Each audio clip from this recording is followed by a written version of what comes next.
Want to use Gmail offline on your device? In this video, I will guide you step by step on how to use Gmail offline. First thing you want to do is open the Gmail app on your device. Make sure to log into your Gmail account. Now tap on the menu icon at the top left corner of your screen. From here, scroll down and tap on Settings. Now select your Google account. Here, you want to scroll down a bit.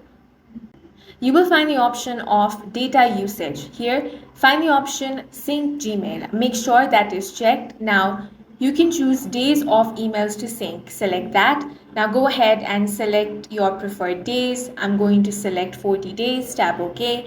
Now decide if you want to download attachments. If you do, check this box. Once that is done, head back. Now that Gmail is syncing, you can disconnect from Wi-Fi or enable airplane mode and still read all your downloaded messages simply by reopening the Gmail app.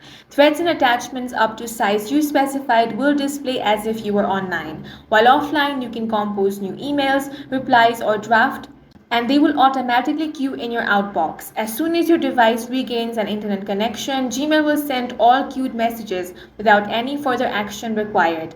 And that's it for this video. If you found it useful, make sure to hit the like button and subscribe for more videos like this.